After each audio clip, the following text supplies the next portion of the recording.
In this video, we're going to be looking at topic 3A, ionic bonding, and this is part of the IAS chemistry from Edexcel.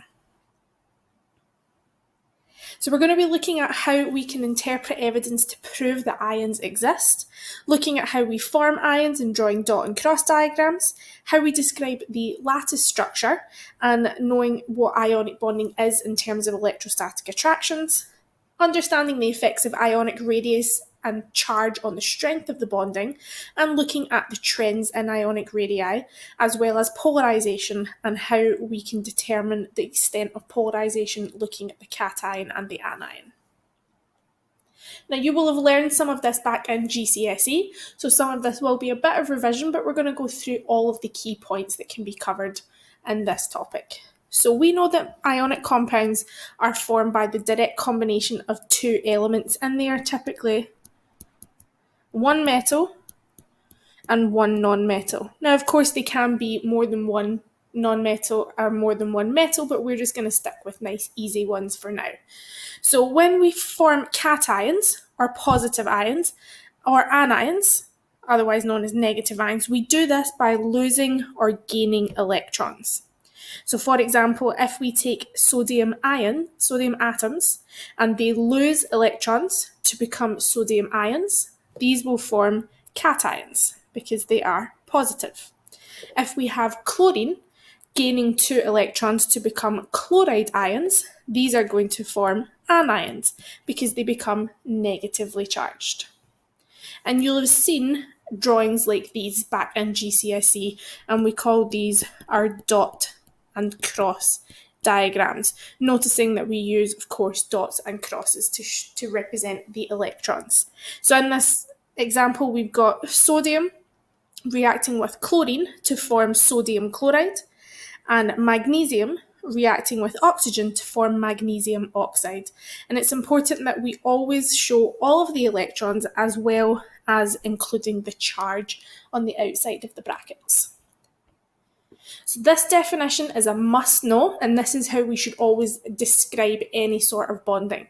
Ionic bonding is the electrostatic attraction between the oppositely charged positive and negative ions, or you can even say between the cations and the anions, as long as you are referencing the attraction between the ions. And remember, we should always be using these two words, electrostatic attraction, in any bonding definition. Now, ionic compounds tend to be solids, and they consist of a regular arrangement of the oppositely charged ions to form this giant lattice structure. So you can see in this diagram we've got a pattern repeating all the way through of chloride, sodium, and so on and so on. Sodium chloride is one of the most common ionic substances.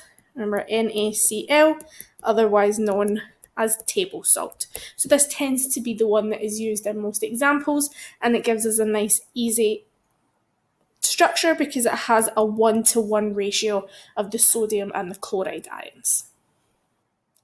Now, the electrostatic attraction between ions is not directional. They simply have to be in the presence of each other. What we mean by that is they don't have to have the ions positioned in a certain way, for example, one on top of the other, or one on the left or one on the right. They simply have to be near each other, and there will be this attraction. And remember, the ionic bonds are not bonds between two individual ions.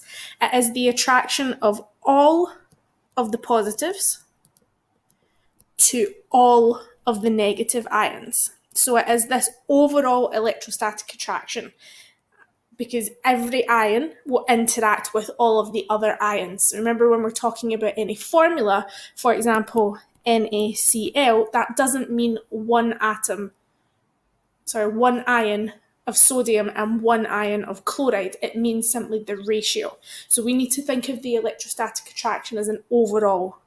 And this attraction is known as lattice energy, and this will be revisited in topic 12 and A2, and we use lattice energy to give us some more evidence about ionic bonding.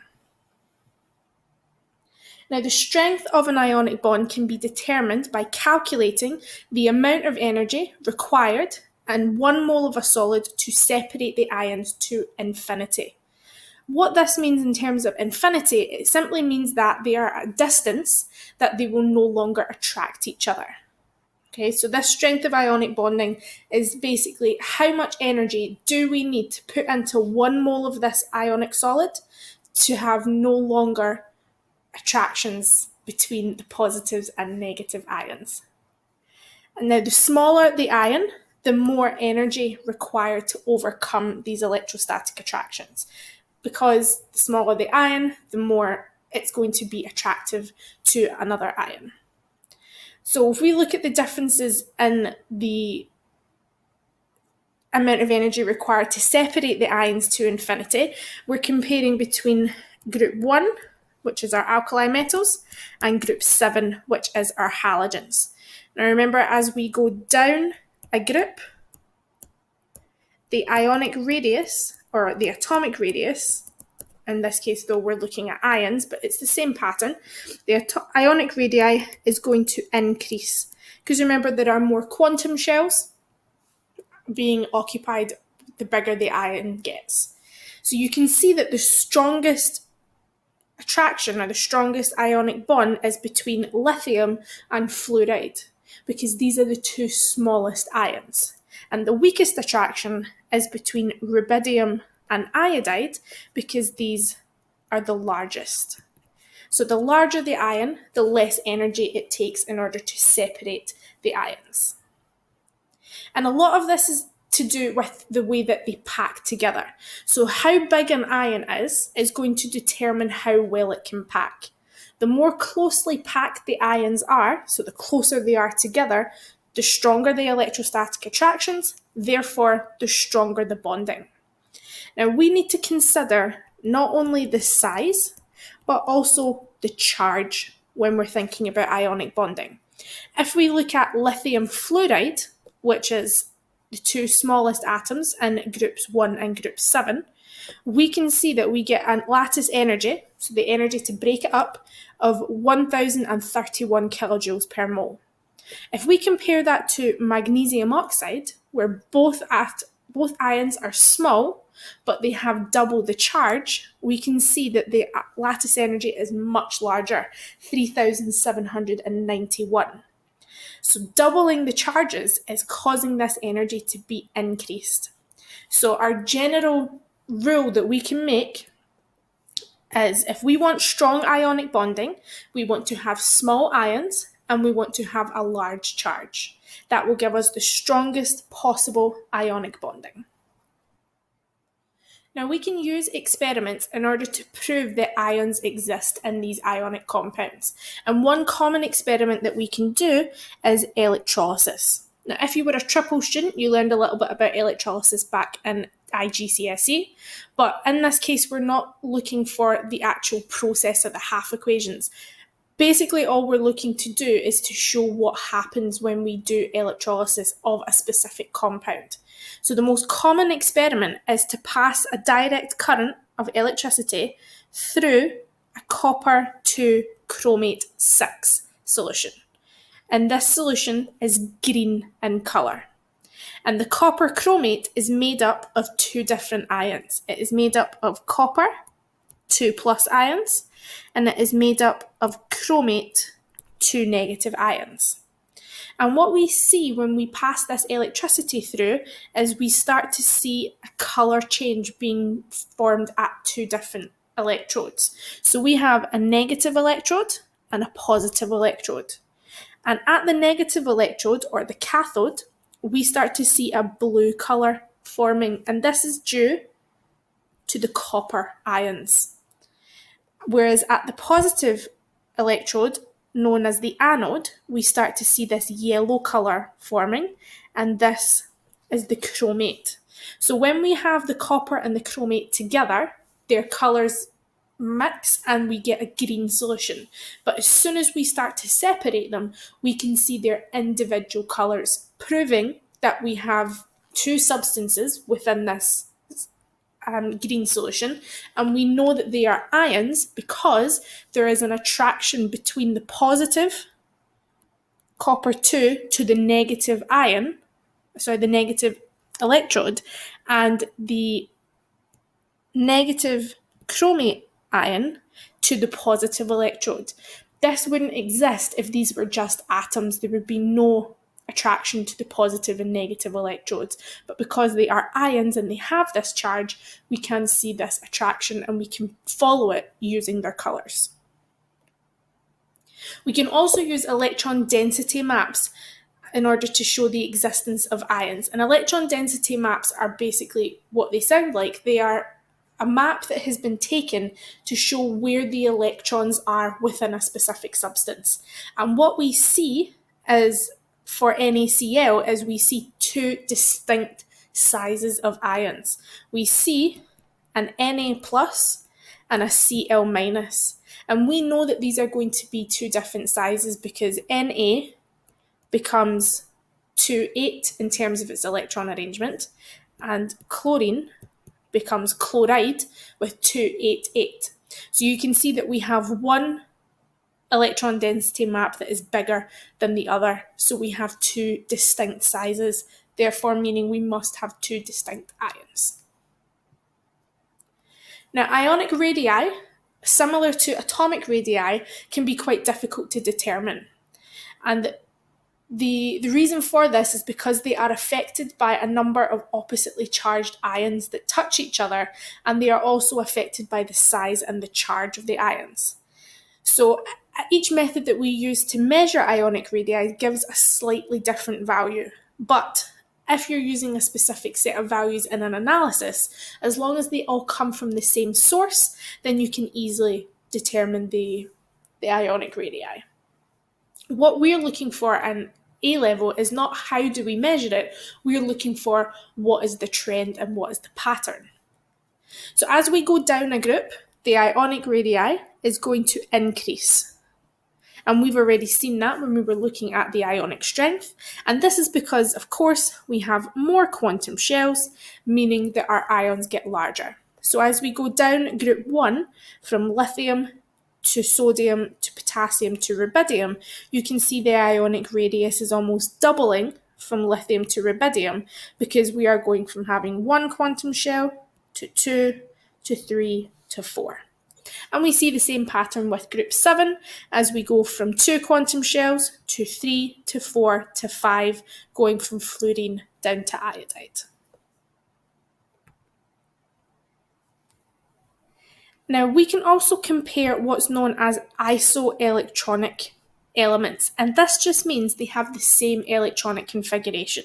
So if we compare the nitrogen 3- ion, the oxygen 2- ion, the fluoride 1- ion, sodium plus, magnesium 2+, and aluminium 3+, these all have the same electron arrangement 2,8, or 1s2, 2s2, 2p6.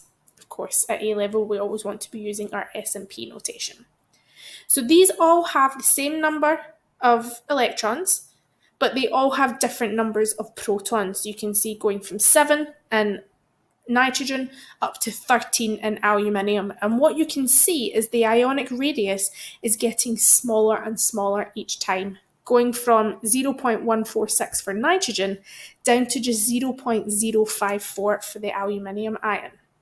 And what we're seeing is as we increase the number of protons, the ionic radius is decreasing. And this is because that positive nuclear charge is increasing, so the electrons that are there are being very strongly attracted to the nucleus, therefore they are pulled closer. So the more protons there are, the smaller the radius because there is this more electrostatic attraction. This is a typical exam question, particularly a multiple choice, where they will ask you which one has the smallest ionic radius. And you always want to be looking at, first of all, the electronic configuration, and then second of all, the number of protons. Now, in an ionic lattice, the positive cation is going to attract the electrons of the negative anion. Now, normally this attraction doesn't have an effect on the shape of the ion, and in an ideal situation, the cation and the anion are completely spherical. However, sometimes, what can happen is as the anion is attracted to the cation, the electron density undergoes a distortion or a misshape, moving from this completely spherical shape to more of an oval shape, as you can see in the second diagram. And eventually this distortion at times can become so large that we start to see an overlap between our cation and our anion. And this distortion is known as polarization. Now, polarization is caused when we have high charge as well as a small cation and a large anion. So if we had something like lithium and bromide, lithium being a very small cation and the bromide being a larger anion, we would see a polarization. But if we were to have the same size ions but with 2 plus and 2 negative, we would see more polarization. So the higher the charge, the more likely polarization happens. And we're meaning this distortion of the electron density of the anion to cause an overlap.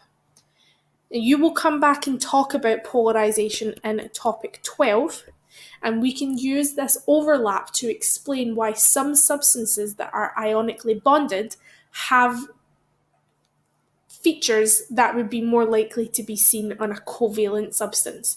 So looking specifically at the properties. But at the moment, what we need to know is what polarization is. So it's this distortion and how it is caused in terms of size and charge. So the ability of a cation to attract electrons from an anion towards itself is known as the polarizing power. So if you're talking about the polarizing power, it's how much a cation can cause an anion to become polarized. And as we said, a cation with a high charge and a small size has the highest polarizing power. And we can estimate it by measuring the charge density, which uses this equation here. Now don't worry too much about the equation, you are not going to be asked this in an exam, it's just to give you an idea that we're looking at the charge compared to the ionic radius. So of course the smaller the ionic radius, the more the charge density is going to be in the centre, causing it to become more attractive, so it has a higher polarizing power. Now, looking at the anion, the ease at which the anion is polarized, as we said, depends on the size and the charge. So again, we're looking for a high charge, but this time we're looking for a large anion. And these are the ones that are polarized most easily. And this polarization, as we said, causes this overlap. And when we get an overlap, we start to see a sharing of electrons, and it causes a degree of covalent bonding. And we can sometimes see this when we look at the properties. As I said, we will come back and discuss this in topic 12. The key point here is to know that polarization is the distortion of the electron cloud, and it is caused when we have a high charge cation that is very small and a high charge anion that is quite large. Now, in terms of the physical properties of ionic substances, we're going to look at a little bit of them, but you'll have seen these back in GCSE. So there are 4 key properties that we have to be able to explain, which is melting temperature, brittleness, electrical conductivity, and solubility. Now, at A level, what they tend to do in terms of a question and a past paper or in an exam is it's not necessarily explaining the properties of one specific substance. At A level, they like to do what we call compare and contrast questions. So this will be asking you to compare the one specific property of different substances. So what you'll find in this video is, whilst we will do some past paper questions, we won't focus too much on the properties because they tend to be overlapping, so we will cover those in a later video. So let's look at the key properties. We'll start off by looking at melting temperatures. So again, you learned this back in GCSE. So we know that ionic substances have this huge lattice structure and they give very large forces of attraction between all of the ions. Remember, it's the overall force of attraction. This large force of attraction gives very strong bonds, causing a large amount of energy to be required to overcome these, causing our ionic substances to have very high melting points. Now, what may have been a 3-mark question at GCSE is likely more to be a 2-mark question at A-level if they do ask about the individual structures. We can also look at the brittleness of ionic substances. So when we're talking about brittleness, we mean how easily it can break. And stress or a force can be applied to a section of an ionic crystal, and what happens is the layers are going to then slide over each other. And when they slide over each other, we start to get our positives and negatives moving apart and ending up having potentially 2 positives or 2 negatives close together. And when ions of the same charge are side by side, they are going to repel each other and break apart. So ionic substances can be quite brittle when they have a force applied to them, and this is because they have this repulsion between the similarly charged ions.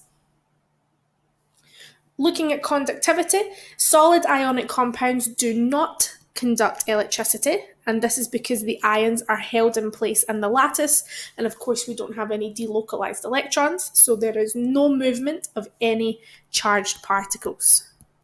So the ions are held in place. Remember, when we're looking at conductivity, it is not simply just the movement of electrons, it is the movement of any charged particles. If we take that same solid ionic compound and we melt it to make it molten, these will conduct electricity because the ions have become mobile and they will then migrate to the electrode that has the charge opposite to their own, meaning positive ions are going to be attracted to the negative electrode and negative ions are going to be attracted to the positive electrode. We also know that aqueous solutions of ionic compounds can conduct electricity. We've seen that when we were looking at our copper and our chromate. And they can then undergo electrolysis and break down into their separate ions. And again, because we have this movement of the ions, then they can conduct electricity. Lastly, we'll look at the solubility. So the majority of ionic compounds are soluble in water, and you will further discuss this in topic 12 as well as topic 7 when you're looking at intermolecular forces. Now, the energy required to break apart a lattice structure of an ionic substance can be supplied by what's known as the hydration of the separated ions. And this simply means having the ions surrounded by water molecules. And we can see that in the diagram here. So we've got positive ions being attracted to the oxygen and being surrounded by the water, and a negative ion being surrounded by a water and there being an attraction for the hydrogen. And positive and negative ions are going to be attracted to water due to something known as its polarity, and we'll discuss this more in topic 3b. The key message to take from this is that the majority of ionic compounds are soluble in water. So let's finish off by looking at a few past paper questions. These are from the January 2017 paper. So we're looking at which ion has the smallest ionic radius. So we have Cl-, Ca2+, K+, and S2-. So now we need to look at, well, what is the electron arrangement of all of these? Well, actually, these are all isoelectronic ions, meaning they all have the same number of electrons. So they are all 2, 8, 8. So now we have to look at the number of protons for each of them. So we're going to look at chlorine, has got 17 protons, and that doesn't change when it becomes the chloride ion. So chloride has 17. Calcium has 20. Potassium has 19. And sulfur has 16. So when we're looking at the smallest ionic radius for isoelectronic elements, we are looking at the one that has the highest positive charge. Therefore, your answer is B. Now, in the electrolysis of copper to chromate 6 solution, the colour that develops around the positive electrode, or the anode, is going to be, so remember we have our copper 2 plus and our CrO4 2 minus. So the one that is going to be attracted to the positive electrode is going to be our negative ion, and then that is got a colour of yellow, because remember the copper is blue, so we're going to again have an answer of B because we see a yellow colour around the positive electrode. So which diagram best represents the electron densities in lithium iodide? Well, this is looking for us to know, one, that we have a positive and a negative ion, but also that we're going to get a level of polarisation here, because the lithium is a small cation and the iodide is a large anion. So we're going to see a level of polarisation here. So because there is a level of polarisation, then it cannot possibly be C, because we do have a level of distortion. We always get the distortion of the anion, or the negative, so it cannot be B. So that leaves us with A and with D. And what we know that is that lithium, we've said, is small. Well, in D, the cation is rather large, so it can't possibly be D. And that leaves us, by process of elimination, with A. And we can confirm this because the cation, or the positive, is small, and the iodide anion is large, and we see this distortion between the anion and the cation. And then for number 12, we're looking at which pair of ions are isoelectronic. Well, we have to look at the number of electrons in each of them. So for lithium, that's going to be 2, whereas the oxygen would be 2, 8. So we know that it can't be A. For sodium, it's going to be 2, 8, and chlorine becomes the chloride ion to be 2, 8, 8. So again, it's not B, sorry. For C, the magnesium is 2, 8, and the sulfur is 2, 8, 8. So then by process of elimination, that leaves us with D, and we can confirm that the aluminium becomes a 2, 8, and the fluoride becomes a 2, 8. So your answer is D. And the last question is looking at a dot and cross diagram for the potassium chloride, and we want to show the electrons in the outer shell of both ions.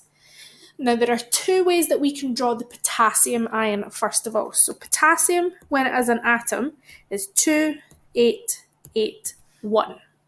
So we know that we're going to lose that 1 outer electron.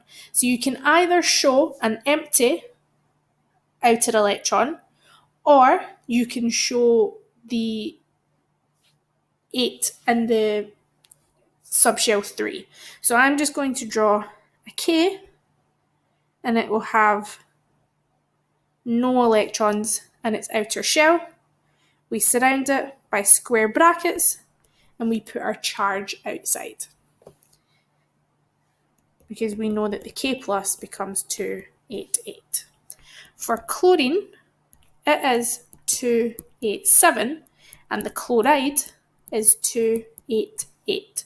So we want to be showing that outer electrons, where we have 3, 4, 5, 6, 7 from the chlorine, and then we get that 1 electron from the potassium. And remember, it's a dot and cross diagram, so we should have both to show that 1 electron has been gained by the chlorine. Again, we draw square brackets and we write out our negative. We always have to show the charges, and we should always be showing the electrons. And at A level, we want to be very specific with dots and crosses. At GCSE, they're a little bit more lenient, where they will allow a mixture of dots and crosses. But at A level, we want to physically show that one of the electrons is coming from a different atom. So we always want to make sure that we're being very clear with the dots and crosses. There's the mark scheme for these questions if you've been trying them on your own. That's everything for topic 3A, ionic bonding. Most of it will be revision from GCSE. Please just make sure to check out some past paper questions specifically on polarisation and ionic radius. If you have any questions, please feel free to leave a comment below. I hope to see you back soon.